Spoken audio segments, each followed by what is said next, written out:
Good morning everyone. This is Mahesh Shah. I am PGT teacher at Surat. Welcome to my YouTube channel.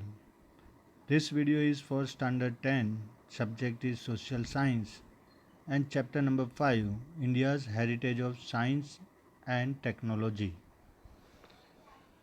In my last video we discussed about chapter 4, literary heritage of India.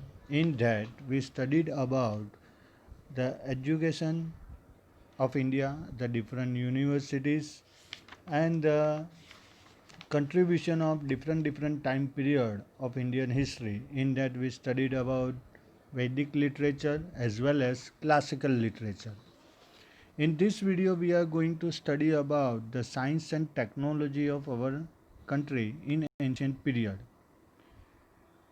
तो आप सबका स्वागत है मेरे YouTube channel पे।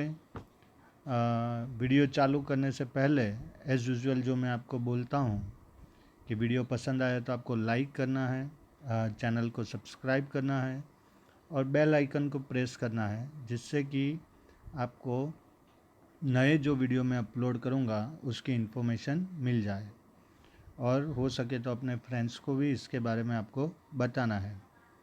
तो ये chapter में हमें जो देखना है उसमें हम इंट्रोडक्शन से चालू करेंगे, उसके बाद में हम मेटलर्जी के बारे में बात करेंगे, फिर केमिस्ट्री के बारे में बात करेंगे, मेडिसिन और सर्जरी में हमारा इंडिया का साइंस एंशियंट टाइम में कितना डेवलप था उसके बारे में बात करेंगे, मैथमेटिक्स के बारे में बात करेंगे, अदर साइंसेस के बारे में बात करेंगे, एस्ट्रोनॉमी और एस्ट्रोलॉजी के बारे में बात करेंगे और लास्ट में वास्तुशास्त्र के बारे में डिस्कस करेंगे। उसके बाद एक एक्सरसाइज होगी जो आपकी प्रैक्टिस और रिवीजन के लिए मैंने यहाँ पे दी है। अब ये चैप्टर चालू करते हैं। हम जानते हैं कि जानेंगे कि हमारा जो हिस्ट्री है, इंडिया की जो हिस्ट्री है वो कितनी प्रॉस्परस थी। 1 to 4 चैप्टर के जो भी वीडियोस है उसमें आपने देखा ही होगा। वैसे ही इस चैप्टर में हमारे साइंस और टेक्नोलॉजी की बात की है। तो बोर्ड एग्जामिनेशन के हिसाब से ये चैप्टर बहुत ही इम्पोर्टेंट है। इसमें से एक 3 मार्क का क्वेश्चन और 2 शॉर्ट क्वेश्चन 1 और 2 मार्क के आ सकते हैं।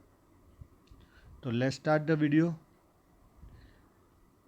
तो ये स्क्रीन के ऊपर आप देख सकते हो कि सेक्स जो ऋषि मुनि हैं उनके फोटोग्राफ्स हैं। यही सब साइंटिस्ट हैं हमारे एंशियंट इंडिया में जिन्होंने बहुत सारी डिस्कवरीज की हैं। तो the discoveries and invention in the field of science and technology have brought countries of the world closer. आज के डेट में ये साइंस और टेक्नोलॉजी की डिस्कवरी की वजह से वर्ल्ड के जितने भी कंट्री है वो एक दूसरे से एकदम करीब आ गए हैं।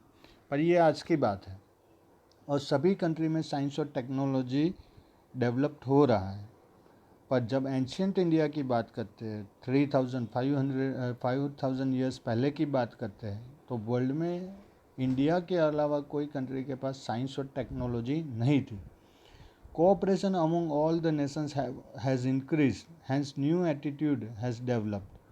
अब जब साइंस और टेक्नोलॉजी जब डेवलप्ड होती है तो कोऑपरेशन भी डेवलप्ड होता है, एक दूसरे को हेल्प करने का एटीट्यूड बनता है और उससे वर्ल्ड में पीस और को एग्जिस्टेंस बना रहता है।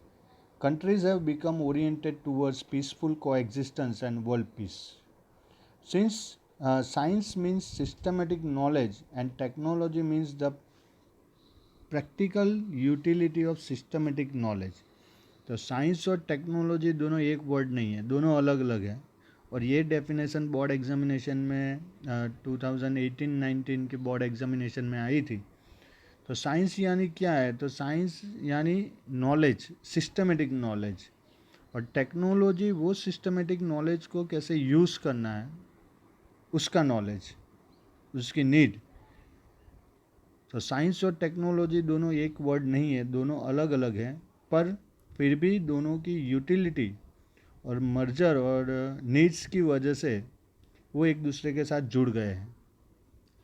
तो science means systematic knowledge and technology means the practical utility of systematic knowledge. ये डेफिनेशन आपको याद रखनी है। हो सकता है कि 2020-21 की जो बोर्ड एग्जामिनेशन हो उसमें ये क्वेश्चन आ सकता है। अब ये तो साइंस और टेक्नोलॉजी के बारे में हमें पता चल गया।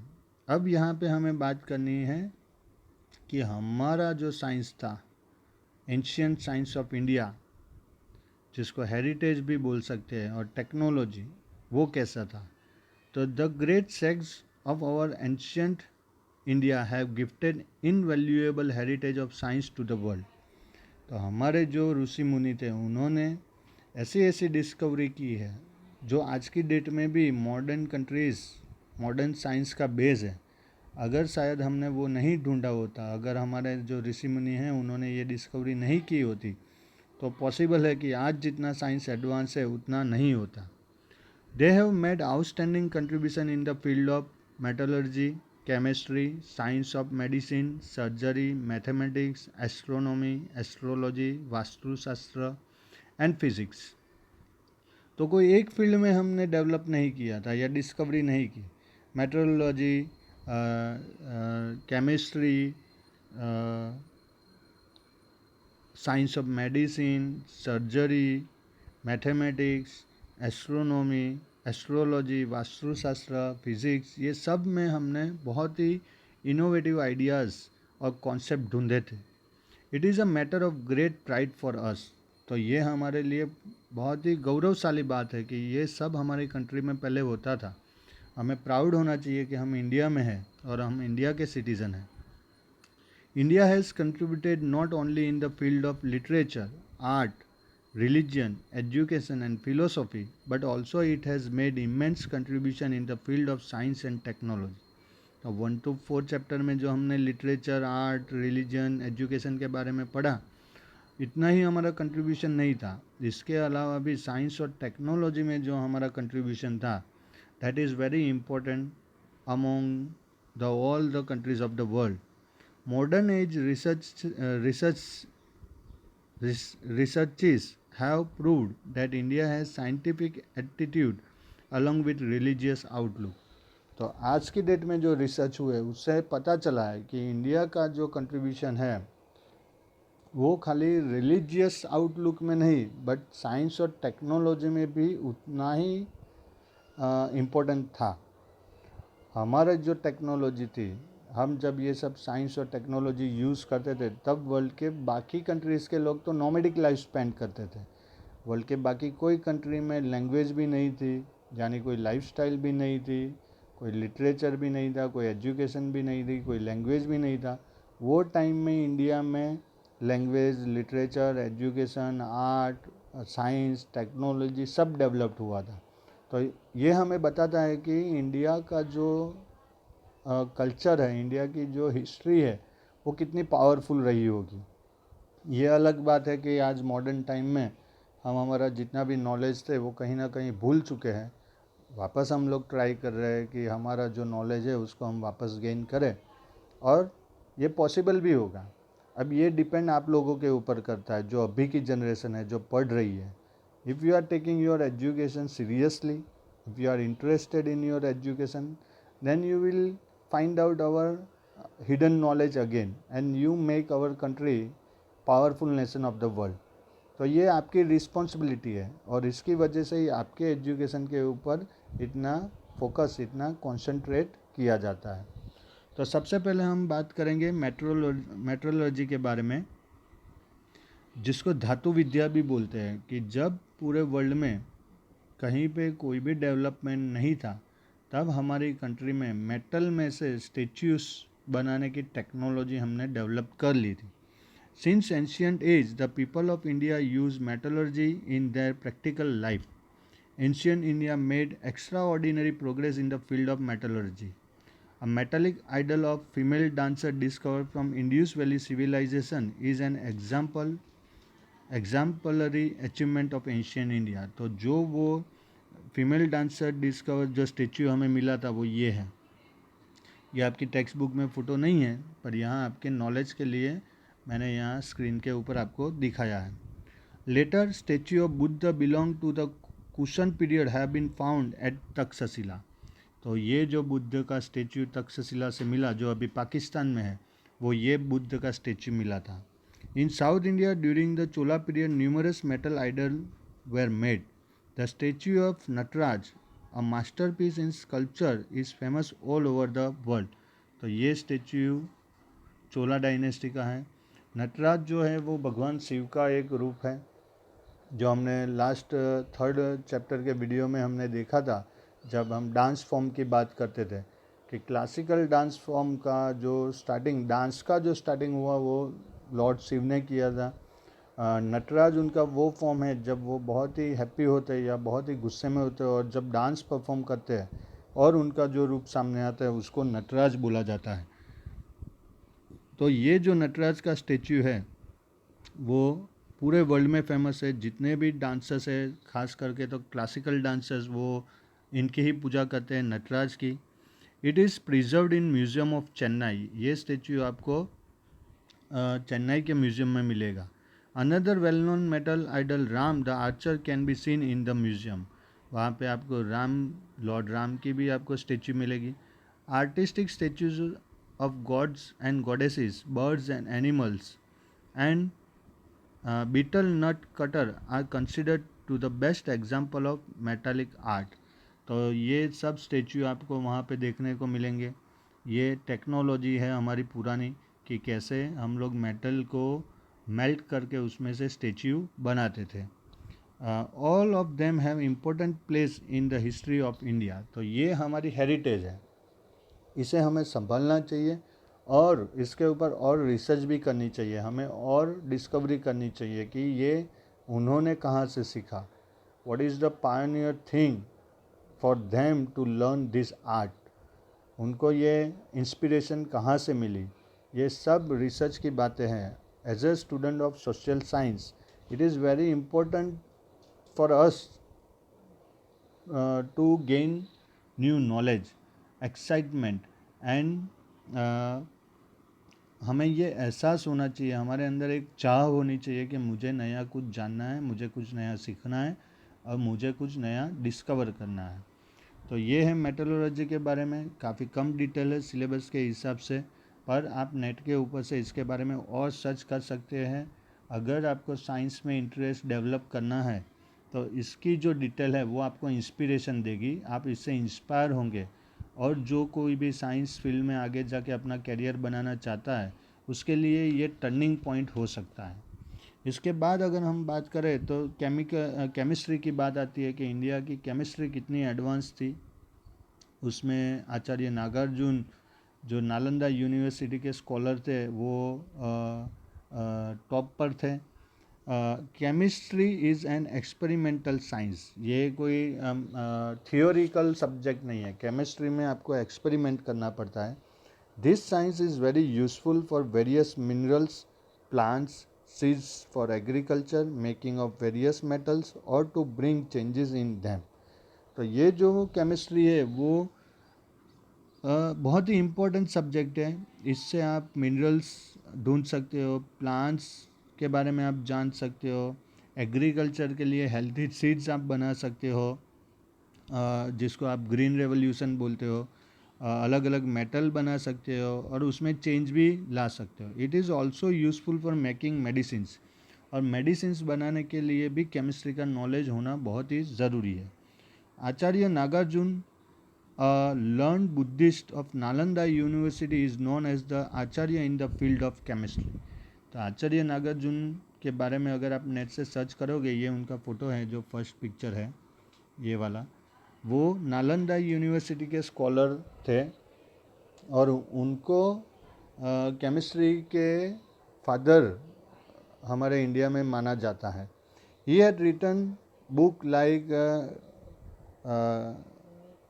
रस रत्नाकर, ये उनकी लिखी हुई बुक है रस रत्नाकर, एंड आरोग्य मंत्री, ये आरोग्य मंजरी. ये दोनों जो है वो बुक बहुत ही इम्पोर्टेंट है. इन बुकों में उन्होंने केमिस्ट्री का यूज़ कैसे करना है उसके बारे में लिखा है. अगर आप साइंस फील्ड में जाना चाहते हो तो आपको केमिस्ट्री सब्जेक्ट कंपलसरी होगा, तो आप आचार्य नागार्जुन को स्टडी कर सकते हो. और आगे और पढ़ाई करनी है तो आचार्य नागार्जुन के ऊपर आप PhD तक भी स्टडी कर सकते हो. Acharya Nagarjuna advocated the use of allopathy along with herbal medicines. Allopathy को कैसे यूज़ करना है, हर्बल मेडिसिन को यूज़ करके, वो उन्होंने डिस्कवर किया था. It is believe that the use of mercury as a medicine was initiated by him. तो मर्क्यूरी एस को मेडिसिन के जैसा यूज़ करना है, वो डिस्कवरी उन्होंने की थी. Nalanda university had its own school of chemistry end funds for study and research. तो नालंदा यूनिवर्सिटी उनकी स्कूल थी और एक फैक्ट्री थी जहाँ पे वो केमिस्ट्री के एक्सपेरिमेंट करते थे. द डिस्क्रिप्शन ऑफ मेन रस उपरस 10 type of poisons as well as various type of salts and as of minerals is seen in the chemistry. तो केमिस्ट्री में ये सब आप उनके बुक पढ़ोगे, ये रस रत्नाकर, तो उसमें आपको 10 अलग अलग टाइप के जो रस होते हैं यानी केमिकल होते हैं, उपरस होते हैं यानी सब केमिकल होते हैं, और अलग अलग 10 टाइप के डेडली पॉइजन्स और उनके यूज़ और अलग अलग मिनरल्स के सॉल्ट और एस कैसी होती है, वो उनकी बुक से आपको पता चलेगा. The copper statue of Buddha reflect an expert knowledge and skill in the field of chemistry. तो ये जो स्टेच्यू आप देख, ये केमिस्ट्री की जो स्किल है उसका रिफ्लेक्शन है. The copper statue of Buddha discovered from Sultanganj in Bhagalpur district of Bihar is 7.5 feet high and weight 1 ton. आप इसकी हाइट देखोगे तो 7.5 feet है, उसका वेट जो है वो 1 ton के करीब है, कम से कम 20 kilo. 1 ton is equal to 20 kilo होता है. The statue of Buddha at Nalanda is 18 feet high. An exquisite example is of Vijay Stamp, the 24 feet high iron pillar which weight is 7 tons built by Chandragupta II. तो ये दिल्ली में है iron pillar. अब यहाँ पे chemistry कैसे काम में आती है, तो केमिस्ट्री इस तरह से काम में आती है कि ये चंद्रगुप्त II के पीरियड में बना था, फिर भी आज से करीबन 1000 साल 1600 साल से ऊपर की ये बात है, फिर भी ये रस्ट फ्री है, इसके ऊपर रस्ट नहीं लगा है. तो ये केमिकल फंडामेंटल की वजह से ये हम बना सकते हैं ऐसा. उसके अंदर केमिकल मर्जिंग इस तरह से होता है कि ये जितने भी नेचुरल फैक्टर्स है उसकी इफ़ेक्ट इनके ऊपर नहीं होती है, और ये तभी पॉसिबल है जब आपके पास केमिस्ट्री का पूरा नॉलेज हो. In spite of nature's fury over centuries the pillar has not yet corroded. This is the best example of alchemical lore of India. Lore यानी एजुकेशन, टीचिंग आप बोल सकते हो. तो हमारे यहाँ पे इतना सारा नॉलेज था, इतना हमारे अंदर टैलेंट था, जिसके एग्जांपल्स आज की डेट में ही आज की डेट में भी है. तो हम ये बोल सकते हैं कि जो हमने सीखा है, जो हमने जाना है और जो हम पढ़ रहे हैं वो कोई फोक स्टोरी नहीं है, फोक टेल नहीं है. This all are the reality in our country. Otherwise तो ये एग्जाम्पल हमारी कंट्री में कैसे मिलते हैं. तो ये एग्जाम्पल्स प्रूव करते हैं कि हमारी जो केमिस्ट्री थी वो कितनी एडवांस थी. अब science of medicine and surgery की बात करें तो उसमें काफ़ी इंटरेस्टिंग हमें जानने को मिलेगा. ये सब हमारे चरक, सुश्रुत और वाघभट, ये तीन डॉक्टर्स आप बोल सकते हैं इनको, या तो साइंटिस्ट भी बोल सकते हो, जिन्होंने ये फील्ड में, मेडिसिन और सर्जरी की फील्ड में बहुत ही कंट्रीब्यूशन दिया है. यानी एक सिंपल अगर मैं आप बात बोलूँ तो स्टेटोस्कोप की अगर बात करें तो हार्डली 100 ईयर्स के आजू बाजू ये अमेरिका में डिस्कवर हुआ था. स्टेटोस्कोप जिससे आप डॉक्टर के पास जाते हो और वो आपके हार्ट बीट्स जो चेक करते हैं वो स्टेटोस्कोप होता है. पर हमारी कंट्री में आज से 3000 साल 2000 साल पहले ऑपरेशंस होते थे. अब ना ही वो टाइम पे कोई मशीन्स थे, जैसे MRI मशीन है और दूसरे जो आप मशीन्स बोलते हो CT स्कैन, वो नहीं थे, ना ही कोई कंप्यूटर थे. फिर भी हमारे यहाँ पे प्लास्टिक सर्जरी होती थी, अलग अलग टाइप के ऑपरेशंस होते थे. एग्जैक्टली 1026 CE में राजा भोज जो हमारे यहाँ थे उनका ब्रेन सर्जरी हुआ था 1000 साल पहले हमारी कंट्री में ब्रेन सर्जरी, वो भी कंप्यूटर के बिना। आज तो कंप्यूटर कैमराज हैं तो आपके ब्रेन में, आपके स्कल में एक छोटा सा हॉल बना के उसके अंदर कैमरे के थ्रू पूरी सर्जरी हो जाती है कंप्यूटर पर देखे देखे। पर ये तो 1000 ईयर पहले जब ब्रेन सर्जरी हुई राजा भोज की, तो वो टाइम पे कोई कंप्यूटर नहीं थे। तो ये जो साइंस था वो आज के डेट का जो साइंस है उससे काफ़ी एडवांस था, ऐसा बोला जा सकता है। India attain an unprecedented achievement in the field of medicine and surgery. Since ancient period, महर्षि चरक, ये चरक है, महर्षि चरक है, ये महर्षि सुश्रुत, ये महर्षि सुश्रुत है, एंड वाघभट, ये वाघभट है। ये आपके टेक्स्ट बुक में बहुत पिक्चर नहीं है, पर आप यहाँ पे समझ सको इसके लिए मैंने ये पिक्चर्स सब यहाँ पे डिस्प्ले किए हैं। Maharshi Charak, Maharshi Sisrit and Vagbhat pioneered the Indian medicine, science and surgery through their intense researches and reached to the greatest height. तो अगर जब हम आइंस्टाइन और न्यूटन के आईक्यू की बात करते हैं और उनको वर्ल्ड में हम टॉप साइंटिस्ट की रैंक में रखते हैं, तो ये तो मॉडर्न फैसिलिटी की वजह से जो भी उन्होंने डिस्कवर किया वो हुआ। पर हमारे जो लिटरेचर है, वैदिक लिटरेचर में ये जो बातें लिखी गई है, वो टाइम पे कोई भी मॉडर्न मैकेनिज़्म नहीं था। तो ये जो हमारे साइंटिस्ट है महर्षि चरक, महर्षि सुश्रुत, वाघभट, उनके आईक्यू लेवल को हम कौन से लेवल पे काउंट कर सकते हैं। महर्षि चरक हैज़ रिटन अ बुक चरक संहिता। तो ये महर्षि चरक ने लिखी थी इन्होंने चरक संहिता, in which he has mentioned over 2000 medicinal herbs, 2000 type के मेडिसिनल हर्ब्स के बारे में इसके अंदर लिखा है। Maharshi Sushruta has mention instruments use in surgery. Maharshi Sushruta ने जो इंस्ट्रूमेंट जो वो सर्जरी में यूज़ करते थे वो सब इस बुक में लिखा है। और आज की डेट में भी अगर आपको अमेरिका जाके अगर आप मेडिकल साइंस पढ़ते हो तो आपको चरक और सुश्रुत ये दोनों के लिटरेचर को पढ़ना ही होगा, otherwise you will not pass the examination, ऐसा सुनने में आया है। तो ऐसे ऐसे इंस्ट्रूमेंट बनाए थे, इतने शार्प एज इंस्ट्रूमेंट थे वो टाइम पे कि अगर आपको हेयर को हॉरिजॉन्टली अगर कट करना है तो आप नाइफ या सीजर से कट कर सकते हो। पर अगर आपको वर्टिकली, मैं बोलूँ कि आपके एक हेयर को वर्टिकली आपको 2 पीस में डिवाइड करना है, वर्टिकली यानी इस तरह से आपका हेयर है उसको 2 पीस में ऐसे और ऐसे इस तरह आपको कट करना है बीच में से, तो क्या आपके पास ऐसा कोई इंस्ट्रूमेंट है जिससे आप कट कर सको, सिवाय के लेज़र मशीन। लेज़र मशीन से ये पॉसिबल है, बाकी हाथों से तो ये इम्पॉसिबल है।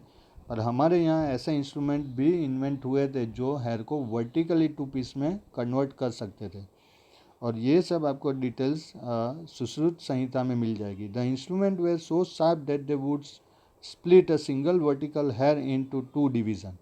वाघभट has written a book Vagbhata Samhita, जो अष्टांग हृदयम के नाम से भी जानी जाती है ये बुक, और ये उनकी पूरा बुक की ओरिजिनल पिक है। Is also a very important work. Study of Charak Samhita, Sushrut Samhita and Vagbhat Samhita is very useful for every doctor. Hindu herbal science of ancient time is enriched with huge collection of minerals and medicines from plants and animals. This has presented a detailed and complicated process of making medicines, their classification and their usage. They could even stop blood circulation with a bowl-shaped bandage. They could skillfully operate abdomen, kidney, cataract, hernia, stone, piles and bladder etcetera. तो ये सब operation हमारी country में 2000 साल पहले होते थे। Kidney transplant जो नाम आपने अभी अभी सुना है वो हमारी कंट्री में हज़ारों साल पहले होता था। कैटरेक्ट का ऑपरेशन अभी अभी आपने सुना होगा कि चालू हुआ है 50 साल पहले, पर हमारी कंट्री में वो 2000 साल पहले होता था। और एब्डोमेन से लेके ब्लेडर तक की सर्जरी हमारी कंट्री में होती थी। They could classify also join the broken or displaced bone and extract the things pierce into the body easily and skillfully. तो जो भी फ्रैक्चर्स यानी ब्रोकन बोन्स और डिस्प्लेस बोन्स जो है वो आज की डेट में हम फ्रैक्चर बोलते हैं, वो फ्रैक्चर पहले हमारे यहाँ पे 2000 साल पहले ही उसकी क्योर होती थी। Recognize symptoms and diagnose the disease. तो डायग्नोसिस, जो आज की डेट में डायग्नोसिस मशीन आए हैं, जो आपकी अगर किडनी या पैनक्रियास काम नहीं करते हैं तो आप जो फूड खाते हो वो डाइजेस्ट नहीं होगा, तो उसको डायग्नोसिस मशीन्स के थ्रू वापस निकाला जाता है। वो हमारी कंट्री में 2000 साल पहले विदाउट कोई मशीन हम लोग ये करते थे। They also gave dietary direction after post recovery of disease. तो डिसीज़ की क्योर करने के बाद पेशेंट को क्या खाना है क्या नहीं खाना है वो डाइटरी भी हमारे ये जो डॉक्टर कम साइंटिस्ट है वो देते थे। इसके अलावा डॉक्टर्स की ड्यूटी क्या है, नर्स की ड्यूटी क्या है, उनको कैसे बिहेव करना चाहिए, ये सब भी उन्होंने लिख के रखा है। They had knowledge of plastic surgery as well, joining nose and ears. तो नोज़ और ईयर्स की प्लास्टिक सर्जरी होती थी। आज की डेट में प्लास्टिक सर्जरी अगर आप कराने जाओ और जितने भी सेलिब्रिटीज़ होते हैं वो कराते भी हैं, तो उसके लिए मिलियंस ऑफ डॉलर्स वो एक्सपेंस करते हैं, जो हमारी कंट्री में पहले इतना इजीली होता था। They showed a knee interest in teaching students the method of surgery by doing surgery and the dead body और on the wax statue.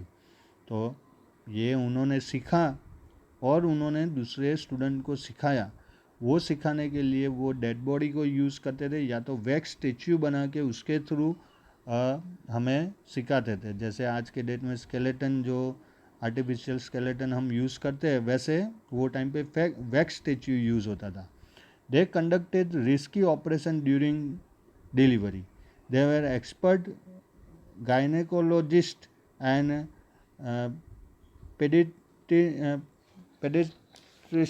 Paediatrician भी थे और गायनेकोलॉजिस्ट भी थे। यानी आज जो गायनेकोलॉजिस्ट आप देखते हो और वो जो फीस लेते हैं उसके हिसाब से ये जितने भी हमारे साइंटिस्ट थे वो चिल्ड्रंस के जो भी डिसीज़ थे और लेडीज़ के जो भी डिसीज़ थे उनको भी क्योर करते थे। Veterinary science also developed in ancient India. तो खाली ह्यूमंस नहीं, एनिमल्स की भी जो भी प्रॉब्लम्स होती रही, उनके भी जो भी डिसीज़ थे, उनके लिए भी उन्होंने ये मेडिसिन्स और साइंस रेडी किया था। It is really unbelievable.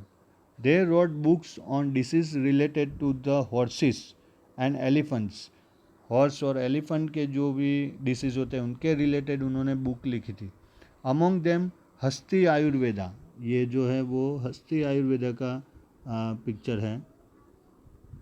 ये जो आप देख रहे हो ये वाला, ये हस्ती आयुर्वेदा का है। ये वाग्भट ने जो बुक लिखी थी उनका है। और सालिहोत्रा एंड अश्वशास्त्र, ये अश्वशास्त्र के बारे में बुक है। ये जो आप दिख रहे हो ये ओरिजिनल बुक्स है सब। Are well known the scholars science writer of medicine Vagbhata made valuable contribution through his work Ashtanga Hridaya. ये जो वाग्भट ने बुक लिखी थी वो इन द फील्ड ऑफ डायग्नोसिस, इनके बारे में ये बुक के अंदर डायग्नोसिस के रिलेटेड जितनी भी डिटेल्स है वो आपको मिल जाएगी। तो आप सोचिए कि अगर इतने साल पहले इंडिया में इतना नॉलेज था तो अचानक से ये नॉलेज अब कहाँ चला गया, कहाँ डिसअपियर हो गया, हम कैसे ये सब भूल गए।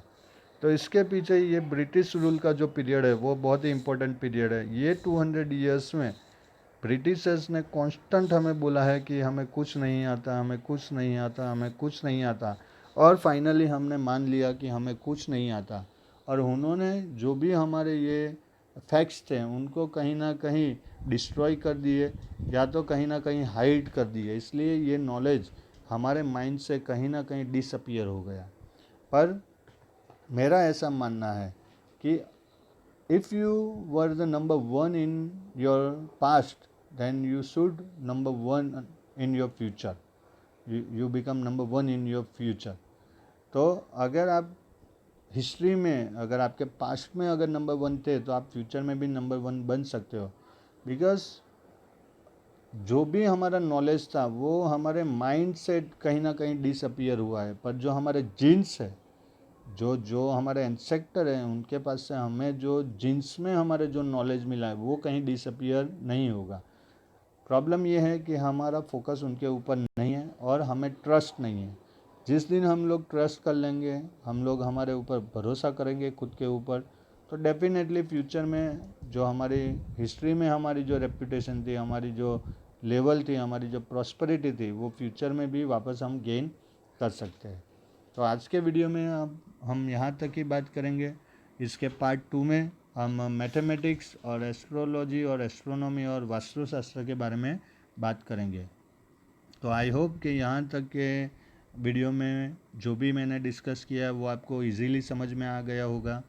इसके रिगार्डिंग कोई भी आपकी क्वेरी है तो आप मुझे टेक्स्ट कर सकते हो और आप मुझे सजेशन भी दे सकते हो। और अगर आपको वीडियो अच्छा लगे तो आपको ये लाइक भी करना है और चैनल को सब्सक्राइब भी करना है और अपने फ्रेंड्स को भी इसके बारे में बताना है। तब तक stay home, stay safe, God bless you, thank you very much.